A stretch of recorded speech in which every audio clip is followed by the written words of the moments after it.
안녕하세요. 아기고래입니다. 오늘은 비트코인, 이더리움, XRP 차트 분석을 먼저 보시고 암호화폐 뉴스를 보시겠습니다. 먼저 비트코인입니다. 제가 이쯤에서 비트코인 하락을 예상했고 내려온다면 3200에서 3800달러 사이에 매수를 고려해 보시라고 말씀드렸습니다. 단타로 들어가셨던 분들은 10% 정도 수익 볼 기회가 며칠 있었고 현재는 노란색 지지선을 지켜주고 올라가고 있지만 만약 다시 하락해서 뚫는다면 손절을 생각해 보셔야 하고 추가 상승은 하얀색 하락 추세선을 깨면 크게 상승하지 않을까 싶습니다. 기술적 분석으로 봤을 때 고점이 낮아지는 디센딩 트라이앵글 패턴을 보여주고 있고 만약 위로 뚫는다면 타겟은 전고점인 41,000불 정도로 잡는 게 일반적입니다. 다음은 이더리움 차트입니다. 이더리움도 비트코인과 함께 좋은 모습을 보여주고 있습니다. 조금 다른 점은 하락 추세선이 내려오는 비트코인에 비해 이더리움은 채널 안에서 움직이고 있습니다. 전고점인 1440불을 두 번 찍고 쌍고점을 찍어줬기 때문에 이것을 뚫을 수 있는지 지켜봐야 할 것 같습니다. 제 영상을 계속 보신 분들은 이더리움을 괜찮은 가격에서 매수하셨겠지만 아직 못 들어가신 분들은 전고점을 찍고 5분이나 15분 봉에서 지지 확인할 때 매수하시는 게 좋을 듯 합니다. 다음은 XRP입니다. XRP도 비트코인과 비슷하게 디센딩 트라이앵글 패턴을 보여주고 있습니다.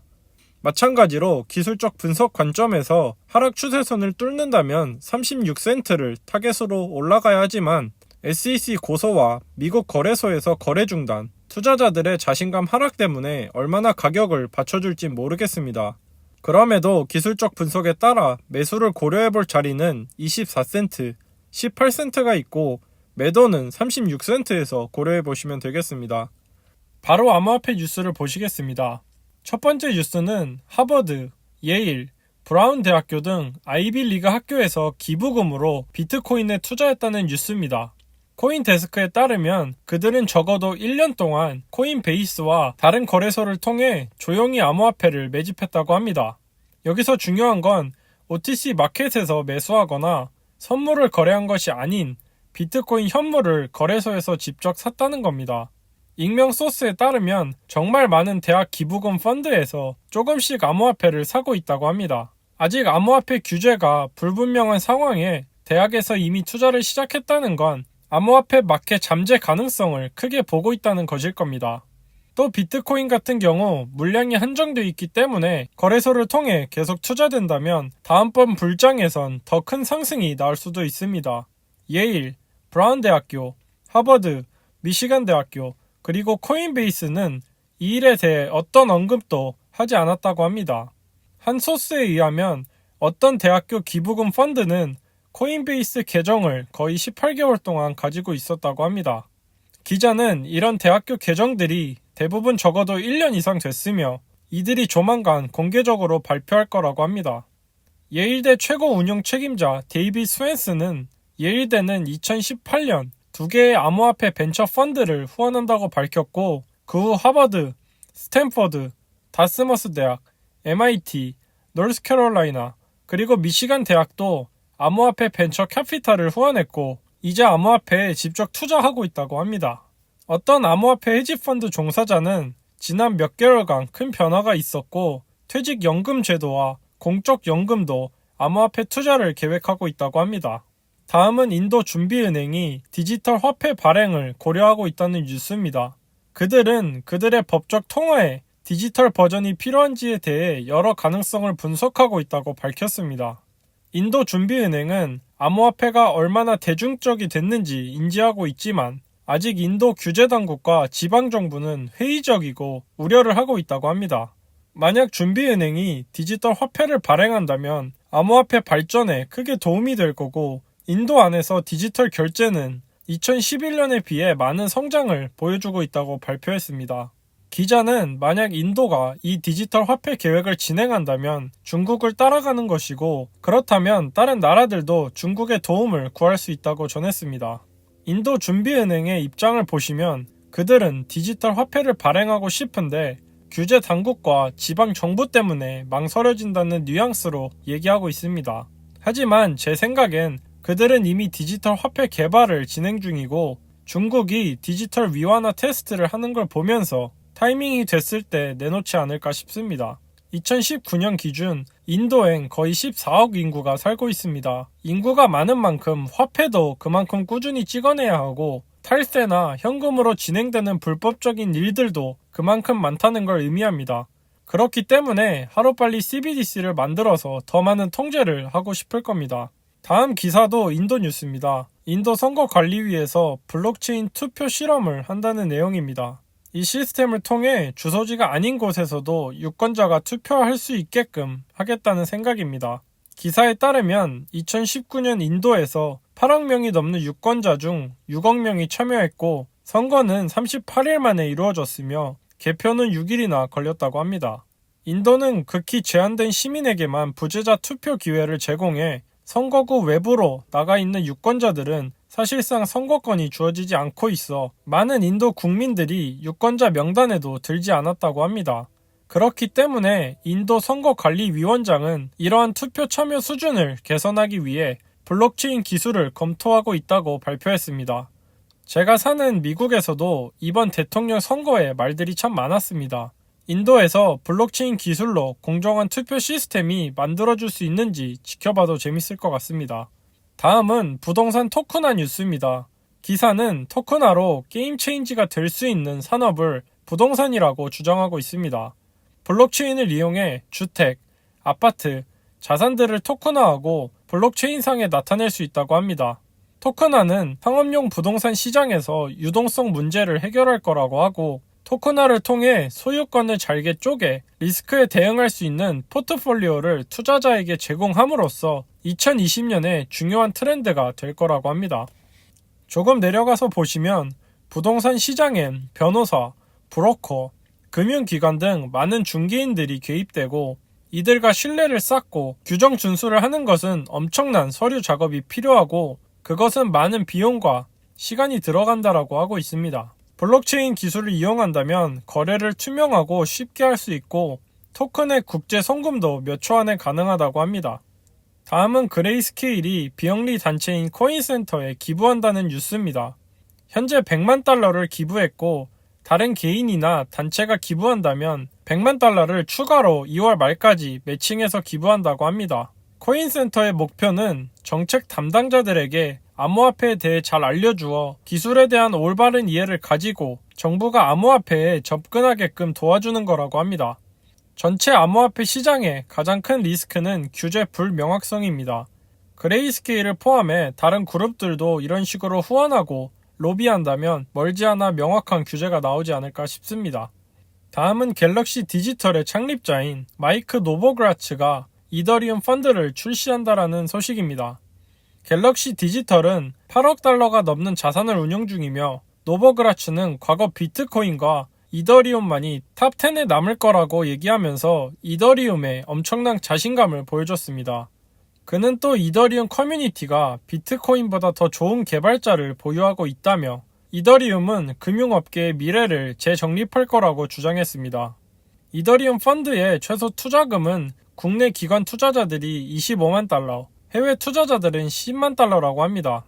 이것을 포함해 전 세계에서 이더리움 펀드가 늘어나고 있고 기관 투자자들의 자금이 이더리움으로 들어오고 있어 장기 투자로 포트폴리오에 이더리움을 꼭 가지고 있는 걸 추천드립니다.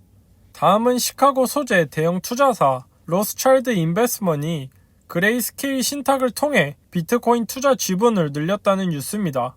최근 투자로 그들은 그레이스케일 GBTC 3354주를 가지고 있고 이것은 작년 10월 달에 비해 24% 증가한 수치입니다. 로스차일드 인베스먼이 처음 GBTC를 산 건 2017년이었고 당시엔 금방 팔고 나갔지만 2019년 다시 매집을 시작했다고 합니다. 최근 북미 최대 비트코인 채굴 업체이자 나스닥 상장 회사인 마라톤 페이튼 그룹이 1억 5천만 달러의 비트코인을 매입했고 대규모 양적 완화 정책에 달러 하락을 예상한 많은 기관 투자자들이 암호화폐 시장으로 들어오고 있습니다. 제가 가끔 말씀드리지만 2만 달러가 넘는 비트코인이 비싸다는 건 많은 대중의 생각입니다. 마이크로 스트래티지를 포함한 고래들과 기관들은 2만 불, 3만 불 위에서도 꾸준히 매집하고 있었습니다. 제가 3년 반을 암호화폐 시장에 있으면서 배운 건 비트코인이 얼마든 늘 비싸게 느껴졌다라는 겁니다. 어느 정도 암호화폐 시장에 계셨던 분들은 공감하실지도 모르겠습니다.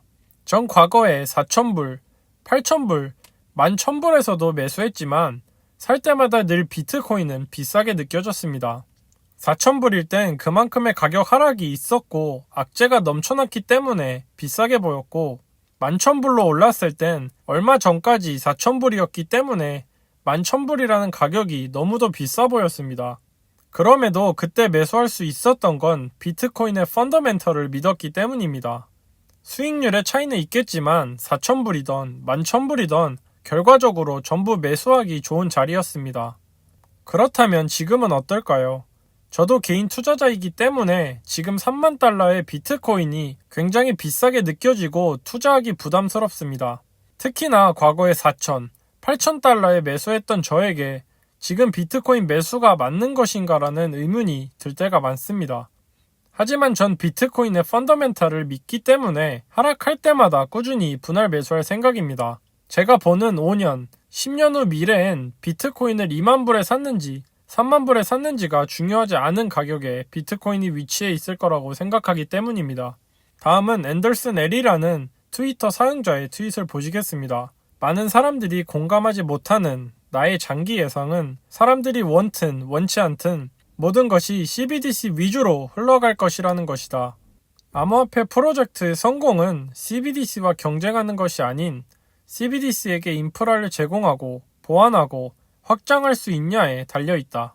이분의 트윗은 당연히 XRP를 생각에 두고 한 트윗이고 이분이 얘기하는 것이 제가 마지막에 올렸던 영상 세 번째 포인트와 일치하는 내용입니다. 못 보신 분들은 위 카드를 클릭하셔서 꼭 보시기를 추천드립니다. 다음은 리플사의 파트너이자 미국에서 10번째로 큰 은행인 PNC 은행이 비즈니스를 위한 지불 결제 제공업체인 템퍼스 테크놀로지스를 인수한다라는 소식입니다. 이 인수로 PNC 은행이 더 견고한 지불 플랫폼을 구축해 미수금과 미지급금을 하나의 경로로 관리하겠다라는 겁니다. PNC 은행은 리플넷에 2018년 9월에 가입했고 그 당시 800만 명의 손님을 보유하고 있었습니다. 다음은 리플사의 파트너인 커런시 클라우드가 오한다라는 회사와 협업해 해외 송금 서비스를 내놓겠다는 소식입니다. 커런시 클라우드는 회사들 간의 해외 송금 솔루션을 제공하는 업체고 오한다는 많은 자산들을 거래할 수 있는 플랫폼이자 환율 정보와 분석을 하는 굉장히 큰 업체입니다. 제가 대학생 때 환율 공부와 거래를 했을 때 썼던 플랫폼이기도 합니다. 이 둘은 오한다 FX 페이먼스라는 서비스로 안전하고 빠른 국제간 송금을 미국에 있는 손님들에게 제공할 거라고 합니다. 다음은 닥터 스왈츠라는 분의 트윗입니다. 저희가 아는 데이비드 스왈츠는 아니고 XRP를 좋아하시는 팬인 것 같습니다. 보시다시피 XRP가 초당 1,500개가 넘는 거래를 처리할 수 있기에 상위 시총에 있는 비트코인, 이더리움, 비트코인 캐시, 라이트코인에 비해 30배나 빠른 속도를 보여주고 있습니다. 역사를 보면 어떤 분야든 기술력이 제일 좋은 제품이나 서비스가 가장 빨리 그리고 크게 성장한 것은 아닙니다. 그렇지만 기회가 왔을 때 기술력과 경쟁성이 있어야 그 기회도 잡을 수 있을 겁니다.